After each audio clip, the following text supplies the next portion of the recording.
የማያውቀውን የዋሩን ቅዱሱን የሚታዘዘውን እንቅፋት የማያውቀውን ኢትዮጵያውያንን ሁሉ እንዲምርልን ዕዳ በደሉን እንዲደመስስልን ጻድቀ ልቦናውን እንዲፈጽምልን ለሶስት ቀን ከቤታችሁ ወጥታችሁ የዘመራችሁ ያመሰገናችሁ ወደ ቤታችሁ ስትገቡ ቤታችሁ ሞልቶ ቁስላችሁ ተፈውሶ ችግራችሁ ተቀርፎ የራቃችሁ በረከት ቀርባችሁ ወደ ቤታችሁ ወደ ሀገራችሁ ወደ አካባቢያችሁ ወደ መንደራችሁ እንድትመለሱ አምላከ ቅዱስ ሚካኤል ፈቃዱ ይሁን። ማን ይፍቀድ?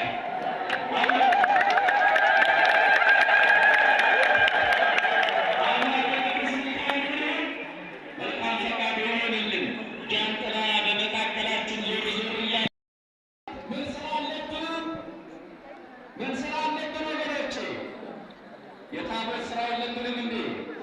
የህንፃ ስራ የለብንም እንዴ? ላባችሁን፣ ገንዘባችሁን፣ ጊዜያችሁን ሁሉ ጨረሳችሁ የሰራችሁት ሁለመናውን ያስጌጣችሁት ህንፃ የመሞሸሪያው ሰዓት እኮ ደረሰ። መች ነው የሚሞሸረው ህንፃው? ኧረ የሰሚት መች ነው የሚሞሸረው? እናቶች ንገሩኝ እስቲ። እንዴ ምንም መረጃ የላችሁም እንዴ? አታውቁም እንዴ ህንፃ ውስጥ እንደሚመረቅ? መች ነው? 16ና ኧረ አይሰማም። 16ና 17 ወንድስ 16ና 16ና አይሰማም። ኧረ በቅዱስ ሚካኤል እኮ በጋራ ወልዳችሁ ያሳደጋችሁት መንፈሳዊ ልጃችሁ ነው። ህንፃው ታሪካችሁ ነው። ህንፃው ቅርሳችሁ ነው። ህንፃው ሰማያዊ ቤታችሁ ነው። 16ና 16ና ምን ስላለብን? የሚካኤል ስላለብን ነው። የሚካኤል ስላለብን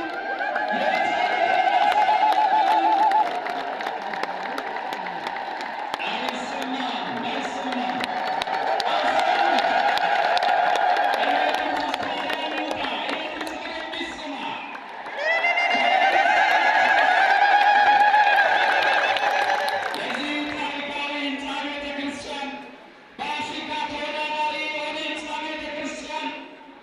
ላባችሁን፣ ጊዜያችሁን፣ ገንዘባችሁን ሁሉን ችላችሁ ወደ ሰፊ ሆናችሁ ነቅታችሁ ህዝቡን አንቅታችሁ የሰራችሁ ክቡራን አስተዳዳሪዎች ዛሬ አንዱ የክፍለ ከተማ ስራ አስታውቀዋል።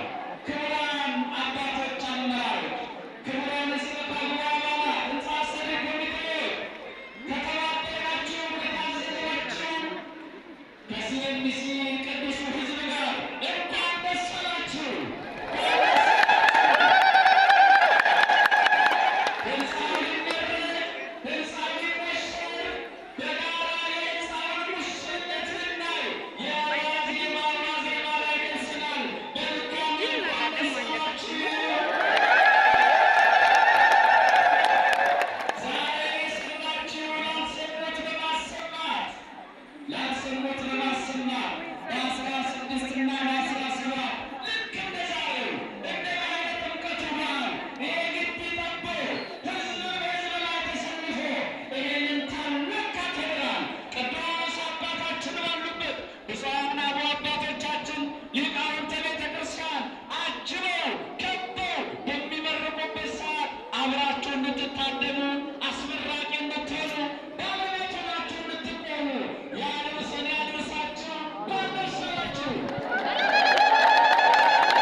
ሰብስባናለች።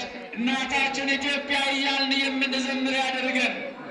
ከፍ ያሉ ሀሳቦችን የሚያራምዱ ሕፃናትን በእናንተ እግር ስር ተክቶ ኢትዮጵያን አይደለም አፍሪካን ለመምራት ዝግጁ የሆኑ ሕፃናትን ለምየ ሀገር ኢትዮጵያ እንዲሰጣት ቅዱስ ፈቃዱ ይሆንልን። አቡነ ዘበሰማያት አባታችን ሆይ ሰማያት የምትኖር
ጠይቃቸዋለሁ። የሰንበት ትምህርት ቤት መዘምራን አገልግሎት ምን እንደሆነ፣ ዝማሬ ምን እንደሆነ፣ የልጅነትን አቅም የልጅነትን ዕድሜ ለእግዚአብሔር መስዋዕት አድርጎ ማቅረብ ምን እንደሆነ ያሳዩ ወጣት ዘማሪያንን እንዲሁ ያመስግኑልን። እኛ ነጭ ለብሰን እኛ አምሮብን ፕሮቶኮል ጠብቀን እየተመላለስን እነሱ አቧራ የለበሰውን ምንጣፍ ተሸክመው አቧራ ለብሰው